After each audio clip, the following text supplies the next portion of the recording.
राम की निशानी, राम भक्त ले चला रे राम की निशानी।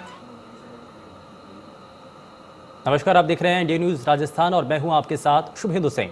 उत्तर प्रदेश के पूर्व मुख्यमंत्री कल्याण सिंह का अंतिम संस्कार आज किया गया और बुलंदशहर जिले के नरौरा राजघाट पर इस दौरान उनका अंतिम संस्कार किया गया। कल्याण सिंह के पार्थिव शरीर का दर्शन करने गृह मंत्री अमित शाह अतरौली पहुंचे और इस दौरान कल्याण सिंह को श्रद्धांजलि देते हुए उन्होंने कहा कि उनके योगदान को कभी भुलाया नहीं जा सकता है।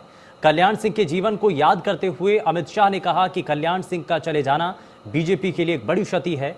उन्होंने कहा कि बाबूजी का जीवन विकास के लिए समर्पित रहा, बाबूजी को दिल से श्रद्धांजलि। अमित शाह ने कहा कि राम जन्मभूमि आंदोलन के कल्याण सिंह बड़े नेता रहे और इस आंदोलन के लिए उन्होंने सत्ता का करने में जरा भी संकोच नहीं किया। कल्याण सिंह को नमन करते हुए अमित शाह ने कहा कि यूपी ने अपना एक महान नेता खो दिया। उन्होंने कहा कि उत्तर प्रदेश के पिछड़ों ने अपना हित चिंतक खो दिया। इस दौरान उन्होंने राम मंदिर को लेकर कल्याण सिंह के योगदान को याद करते हुए कहा कि राम जन्मभूमि के शिलान्यास पर मेरी कल्याण सिंह जी से बात हुई थी। वो बड़े खुश होकर कह रहे थे कि मेरे जीवन का लक्ष्य पूरा हुआ।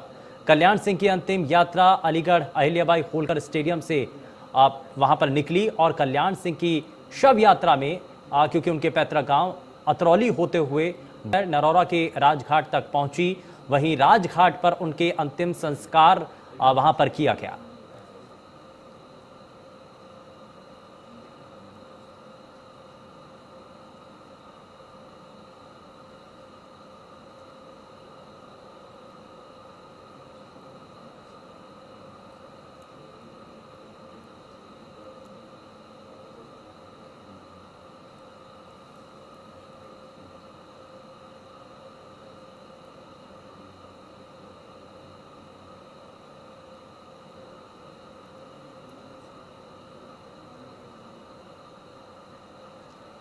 तो यूपी के नरौरा में अंतिम संस्कार किया गया। साथ ही साथ उत्तर प्रदेश के 2 बार मुख्यमंत्री रहे कल्याण सिंह, जिन्होंने उत्तर प्रदेश की दशा और दिशा दोनों बदलने की कोशिश की और हर भरसक प्रयास किए और उनको जो जिम्मेदारी दी गई संगठन के तौर पर, चाहे जनता ने जो जन समर्थन उनको दिया, उसके बाद जब मुख्यमंत्री बने तो उस वक्त भी उन्होंने बखूबी तरीके से प्रदेश के विकास के लिए हमेशा से कोशिश की।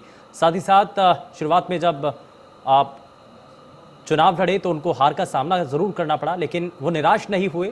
उन्होंने दोबारा से वो चुनावी मैदान में उतरे और जीत हासिल की। भारतीय जनता पार्टी के संस्थापक सदस्यों में से एक कल्याण सिंह, जिन्होंने राम जन्मभूमि आंदोलन को लेकर के बहुत हद तक प्रयास भी किए और उनकी अपने आप में एक अलग छवि उस दौरान बनी और इसी को लेकर के उनको हिंदू हृदय सम्राट भी कहा जाता।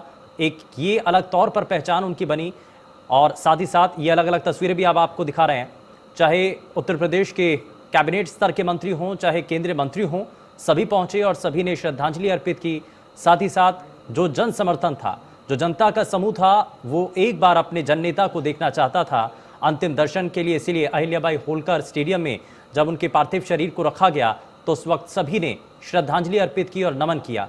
साथ ही साथ ये तस्वीरें आप देख रहे हैं, जब आंखों में आंसू जो कार्यकर्ता थे, जो आम लोग थे, उनकी आंखों से निकलते हुए नजर आए, क्योंकि वो अपने नेता को खोता हुआ देख रहे थे। लेकिन उनके मन में एक भरोसा था कि उनके बताई हुई जो बातें हैं, उनके जो संकल्प थे, वो सभी सिद्ध होते नजर आ रहे हैं।